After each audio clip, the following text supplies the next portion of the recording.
my thoughts and in my dreams. They're always in my mind.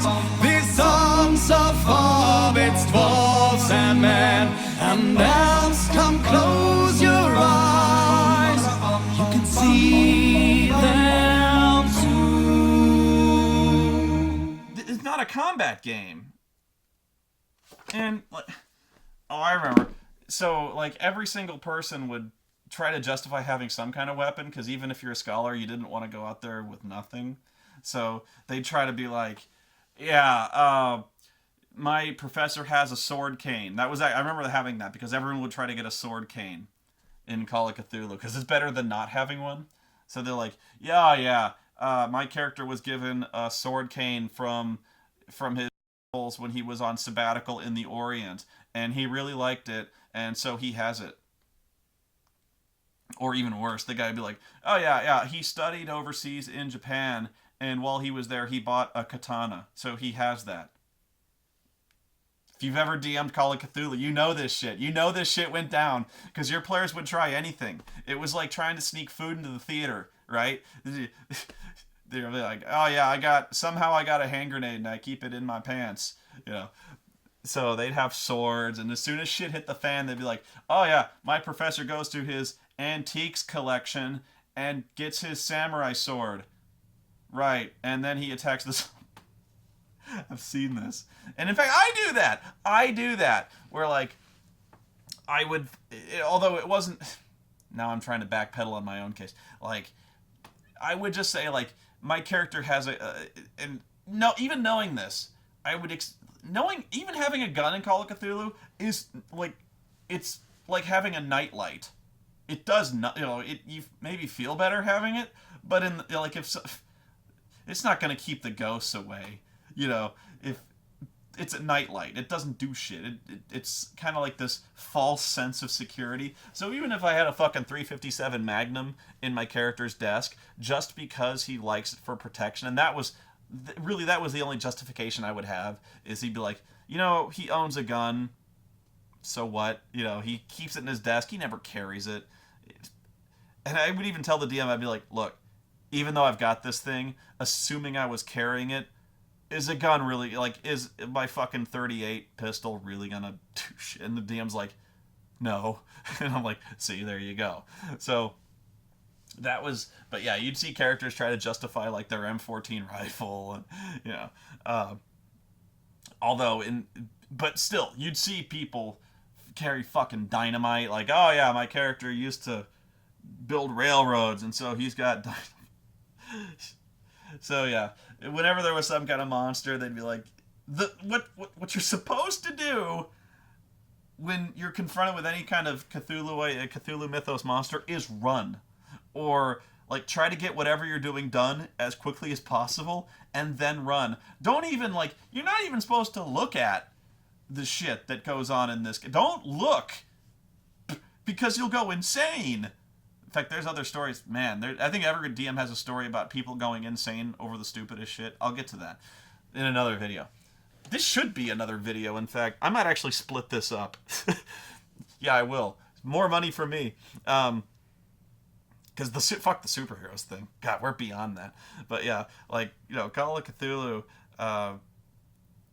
you should just run. Don't even look at this shit. It's like if you ever played Amnesia or Penumbra Overture, a PC game. If you even look at the shit, you go crazy and you die. That's what the Cthulhu mythos is. I think that even happens in the Call of Cthulhu Xbox game. Like, although you can kill things in that, which I thought was a major strike against it. I was like, you shouldn't be able to kill shit in this game. No, bad. Like, there's Shoggoths and stuff in there, and I was like, no, you can't kill, no. Although Shoggoths are probably one of the more takeable things, although it would still take like a fucking army platoon to do it. Ain't happening. Oh, I remember seeing a character who tried to sneak a flamethrower through. Like, I don't think he tried to do it in character, but he's like, oh, shit. Yeah, there's like a fucking vampire in that building. So I'm gonna build a flamethrower. I've got like engineering and scratch built explosives. Like the same thing I tried to do in Vampire, right? I was like, oh, I got I got scratch-built explosives. I can do this, so I build a flamethrower. Or, although I would accept this, building Molotov cocktails and burning the house down, I would accept that. But yeah, some character being like, yeah, we're gonna go to the hardware store and build a fucking flamethrower. I'd be like, okay. Not that it'll do you any good, but okay. Point is, I'm building up to the point I initially made that I can't even remember what I was talking about before. If you stat it, they'll try to kill it. So Cthulhu, in their fucking ignorance, they statted Cthulhu. I was like, are you out of your fucking minds? Because as soon as you do that, I can't remember if they do this. Cthulhu. They might actually have it under Great Cthulhu. Great Cthulhu. Great Race of Yith. Great Race. Nope. Hastur the Unspeakable. Oh shit, I spoke of him. Shit. That's not good. Chognar Fawn the Great One. Chthonins. I'm getting close. Cthulhu, Great Old One. Colors Out of Space. Cthulhu, Great Old One. Then they give stats for the motherfucker. Strength 140. Constitution 110. Size 210. Intelligence 42. Power 42. Dex 21. 160 hit points. Okay. Damage bonus 21d6s. His weapon skill, Claw, 100%. He's 100% likely to hit you. Tentacle, 100% likely to hit you. This is why I love this guy. 21 points of transdimensional muck and muscle for armor. He regenerates 6 hit points per round. That's insane. Spells, he knows virtually every spell. Sanity loss, D10 if you make your sanity roll, 1d100 loss to see Cthulhu. If you want to fuck your characters up, every DM did this shit where they're like, oh, you see Great Cthulhu, you're fucking nuts now. Man. But yeah. In fact, oh yeah, they stat. This was my favorite stat. This was the fuck you stat. I think they tried to make it to where, like, they almost explicitly say you can't take Cthulhu. Here's how they tried. Under attacks and special effects, if unlucky enough to meet Cthulhu, each round, 1d3 investigators are scooped up in Cthulhu's flabby claws and die hideously. So every round, he just eats 1 to 3 characters. Like, no save, no nothing. If Cthulhu were emerging from a vast hole, or if he were to stoop over, the investigators might also be attacked by Cthulhu's face tentacles, which can grab 4 people per round and can penetrate small openings. At 0 hit points, Cthulhu bursts and dissolves into disgusting, cloying greenish cloud, and then reforms into his horrible form. He needs 1d10 plus 10 minutes to regain full solidity, and when he does, he has a full 160 hit points again. So right there, they're like, look, even if you do kill him, he's gonna come back. You know, even if you fucking just annihilate the guy, in 10 minutes, he's gonna be back and pissed off. So there was like, they almost just, they should have just said, look, there's no point. You're gonna lose. You're gonna get fucked up. So why would you try? We're not statting this dude, so you lose. You know, good day, sir. But they would try. You know they'd try. And they did. So, like, I don't even know how they... Actually, in the original Call of Cthulhu story, Cthulhu is attacked. Like, the guy drives... Spoilers. The guy has, like, a ship, and he, like, when he sees Cthulhu, he goes nuts, and he's like... He guns the ship to, like, full speed and plows it into Cthulhu, which actually does enough to make him explode and go back to sleep, I think. Like, he's like, oh, fuck it, it's early. And so he goes back into Relaya and goes back to sleep. But that guy was lucky, you know? So, like, but yeah, if this were the game and they tried to do the same shit, like, they probably would. But they'd be like, yes, we drove through Cthulhu, we fucked it. Oh, fuck. You know, 10 minutes later, dude's back. I don't know why they try, because even if you succeed, let's say best case scenario, you fucking succeeded. You lose so much sanity just looking at the dude. You're gonna be in a cell forever. It wouldn't matter, you know, like, so. But you knew, you know they'd try. It's, man, this brings back, I wish I could play Call of Cthulhu now. Yeah, Elder Things. Ihort the Great Old, that's fucked up. Although I think the worst one to try to take was Azathoth. Azathoth is a god, and he's like, I'll just describe it. Azathoth is the ruler of the outer gods, has existed since the beginning of the universe. He dwells beyond space-time at the center of the galaxy, where his amorphous body writhes unceasingly to the monotonous piping of a flute. Gods dance mindlessly around Azathoth to the same music. He's blind and idiotic, a monstrous nuclear chaos. So he's not like a god in terms of like he's intelligent or a creator. He is kind of a creator, but he's just like this mass of chaos. That his constitution is 300, his power is 100. Wow. Pseudopods hit on 100% or less. Damage D100 hit points. Investigators cannot dodge. No armor, but at 0 hit points. Azathoth is dispelled and not slain, and returns at full strength in 1d6 hours. So, yeah, but they'd try. It would be impossible, but they'd be like, we gotta try to figure out how to take this dude. They'd try. But yeah, I've seen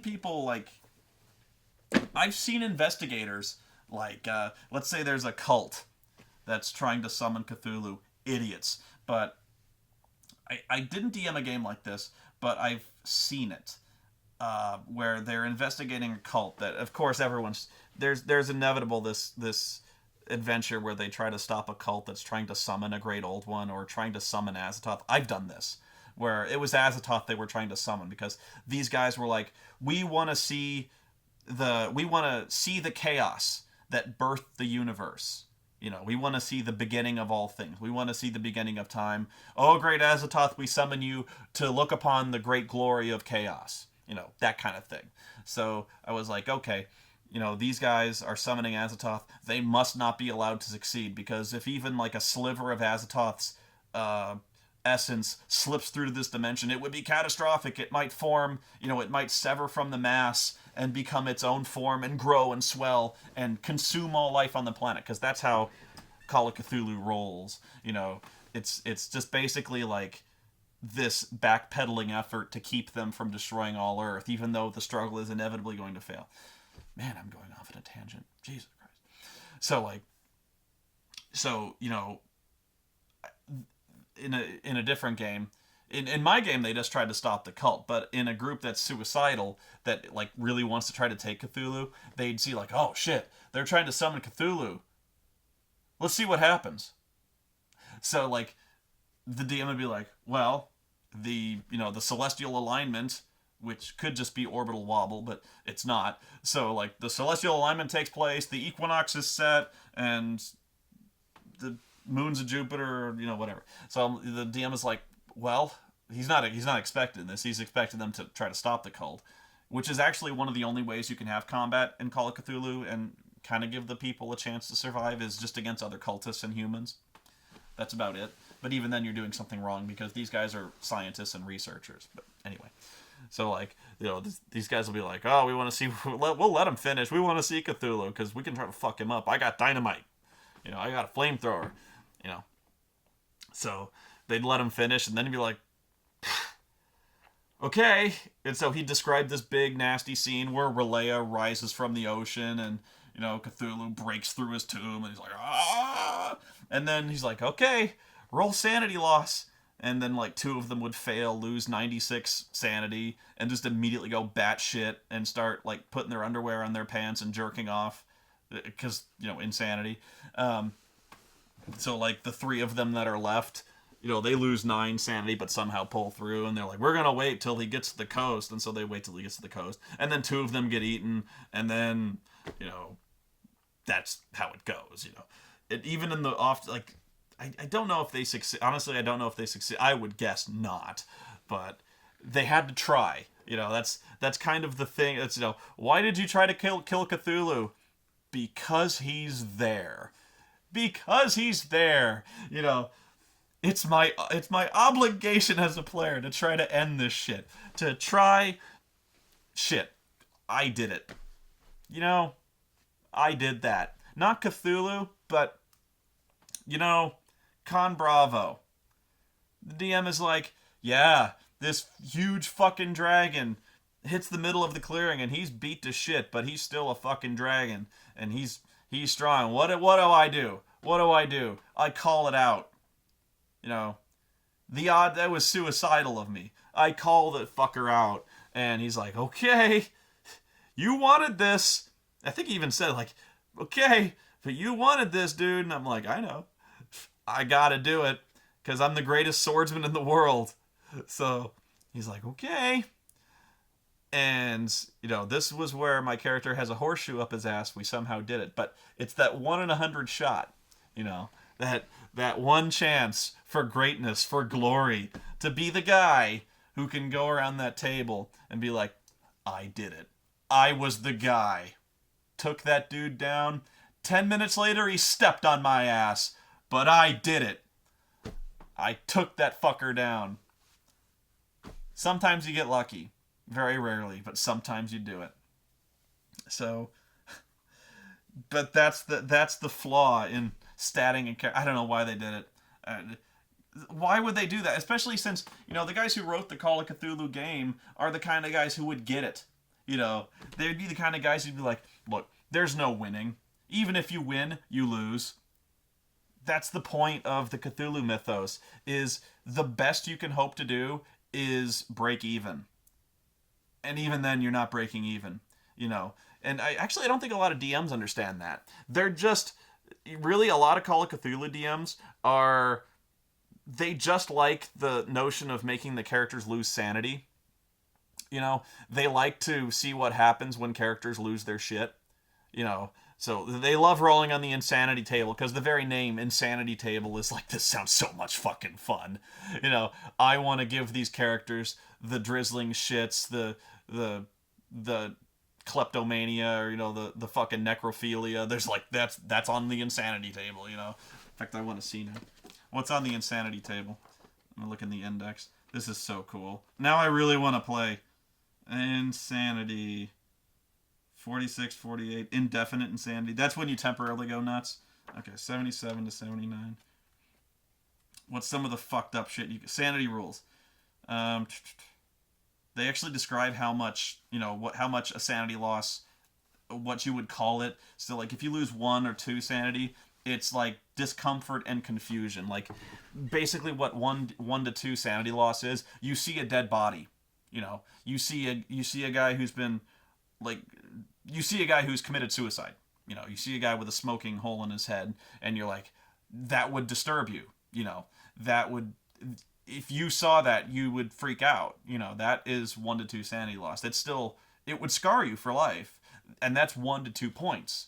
You'd be like, I saw a dude die, or I saw a dude kill himself, or I saw a dead body. Something like, if you saw a car accident where somebody was horribly hurt, well, there you go. 1d3, 1 to 3 is fright, confusion, or disgust. Anything that would make you flee in terror, that sort of thing. 1d4, panic, disorientation, or loathing. Few go insane for one instance of this sanity loss. Insane being like they're completely insensible, inconsolable, or violent. For some, but some people do. A natural event might provoke such loss. Reading a book, like reading even minor books of the mythos, learning a spell. Maybe I'm kind of misrepresenting it. 1d6, nausea or stupefaction. This is the lowest level from which you're likely to go insane. If you see something gory, alien, or bizarre, a monster frightening it. So this is like 1d6 is where you actually start seeing monsters, like stuff that should not be. That's 1d6. Stuff like, anyway. So what's the investigator lifespans? Incautious players will lose investigators. I should just read this book for you. Okay. Where's the insanity? Maybe that's not it. Insanity. This is really great reading here, I know. Permanent insanity, 51. That's probably what it is. Because these are the things that stick with you. Permanent insanity is the kind of stuff that DMs love to inflict. Oh, here it is. Phobias and fetishes. So, what's funny is, when the characters go insane, you roll to see what they get, because the very nature of insanity is weird. So, of course. So, like, sometimes will get a phobia related exactly to what they saw. In fact, that's likely. But some DMs will just roll randomly to see what happens as a coping mechanism. So, like, hematophobia, fear of blood. That might be something. If you saw a shitload of blood, somebody torn apart. Iatrophobia, fear of doctors. Monophobia, fear of being alone. Necrophobia, fear of dead things. Ophiophobia, I thought it was ophidiophobia. Anyway, fear of snakes. Pedophobia, fear of children. I have that. I really do. Scotophobia, fear of darkness. And where's the... There's other stuff. Schizophrenia, megalomania, criminal psychosis, multiple personalities. That's a good one. If you see something that, like, then that's actually not as far removed as you think. Like, multiple personalities, really, that's made up. But no, imagine if you saw some kind of fucking Shoggoth and you have a psychotic break. You might manifest a separate personality that didn't see that. You know, that's how you cope. Paranoia, catatonia. There's actually some weird stuff that happens. Okay, so there's... You actually roll whether it's a phobia or a fetish, because in some types of insanity, it might turn you on. It's fucked up, right? So instead of fear of blood, you have a fetish for it. You have hematophilia. It turns you on. Belonophobia, fear of pins and needles. Oh, that'd be fucked up. Cleanophobia, fear of beds. Everyone dies in a bed. It's crazy to sleep in a bed. That's the first place a monster would look. Or, you know, fear of sleeping. Dorophobia, fear of fur. Entomophobia, fear of insects. This is a really cool table. Ballistophobia, fear of bullets. Bacteriophobia, fear of bacteria. No, bacteriophilia. Bacteria turns me on. Yeah. Gynophobia, fear of women. I have that. Holy shit, do I have that. Ailurophobia. Fear of cats. Everyone knows that cats are witches or devils in disguise. Men are No, that's. Oh, androphobia. Oh, sorry. Where was I? Those evil devil-eyed teeth and claws are made for drawing and sucking blood. Cats move silently and sinisterly. I don't think sinisterly is a word. They move silently on soft padded feet. They could be anywhere watching, waiting to catch you. I kind of have that too. Vestiophobia, fear of clothing. Nudist. Yeah, I saw. Well, actually, I can see how that works. Let's say you saw some kind of fucking alien grubs or like alien millipedes, and you fell into a pit of them, and they were like crawling all over your body, and like you fucking had a psychotic break. Like, it would fuck you up. Like, you'd have fear of insects, or maybe you'd have a fear of like the feeling of clothes on your body because it reminds you of the fear of the bugs all over you. I could see that. But yeah, so like this was so cool, the insanity. But so like I said, I'm like giggling and shit over this stuff. So you'd be like, oh man, I really wanna do this where like the characters go fucking nuts and they have to act like that. And players kind of like that, where like they'll intentionally go looking to see weird shit, so they go nuts and they can roleplay like fucking jackasses. See, if you DM'd, you know this. But I was not that kind of DM. In fact, I was a really, really nice DM when it came to really nice. I was one of the nicest, and this is coming from the guy who TPK dudes over dragons, shit like that. No, I was so nice. A lot of DMs don't even read this. I think there's a reason to these adventures finish. If they're successful, they get sanity back. They get some of it back. Because the nature of triumphing over these unspeakable horrors, even partially, even kind of maintaining status quo, is a huge victory. You know, even getting out of it alive, in some respect, is a victory. You know, so if you lived, you should get sanity back. Not a whole lot, but some. So, you know, part of the struggle for characters is not losing sanity all that much. That's why characters are supposed to act heroic in Call of Cthulhu, is to maintain sanity, or why they'll confront such horrors and lose sanity, because in triumphing over them, they might get it back. even then, the nature of Call of Cthulhu means that it's the gain is not as much as the loss. No matter what you do, seeing all this weird shit whittles you down. So eventually, no matter how good you do, no matter how much you've survived, eventually reading all this shit, eventually seeing all this shit, you're going to end up in an asylum if you live. If you're lucky, you end up in a padded cell. You know, there you go. That's what. But a lot of DMs don't do that. I don't want to say never, but I always did this. I would give them sanity back. Some. In fact, I would have them roll. I thought might actually be the rule where you roll depending on the how severe the struggle was. You know, if they stopped some kind of vampire, that was a decent struggle. But if it was, if they stopped the cult from summoning Azathoth, that was like a cosmic level threat. So if they stop that, they get a lot back because that was a huge. And besides that, of course, for dramatic convenience, they would probably have to look at Azathoth. Or hopefully not. In fact, you should fucking... If there was even a hint that you were going to see a great old one, fucking blind yourself. Or rip your eyes out. Because you don't want to see him. But yeah, DMs never did that. They always want to put these guys in a padded cell or just rip their faces off in a really creative manner. One or the other, DMs are happy. Actually, another reason DMs like Call of Cthulhu is because killing players is not only... common, it's encouraged. It's one of those things where I don't want to come across like a killer DM. If it's D&D, I don't want to make it look like I'm picking on them because they won't come back. If I come across like a bastard who's just always screwing them with really hard encounters, they won't like me anymore. But if it's Call of Cthulhu, they know what they're signing up for. And you do. So, if they go, oh, shit, Call of Cthulhu, that's part of the reason we go. We want to see how we die in some itchy and scratchy fucking fashion. Because that's what DMs, they get off on that. Describing exactly how horribly the character gets torn apart. Shit, I do that. I would describe in great detail how the tentacle plunges into his navel, threads up through his throat and pulls his fucking rib cage out so that you can see his innards slowly spill out all over the floor. The character sinks to his knees, eyes round, falling back in disbelief as he tries in vain to scoop his own guts into his abdomen before he eventually dies of shock and covered in his own vomit and offal. Oh my god, it's so much fun. Right there. It's so... God damn, I want to play this again. Ugh!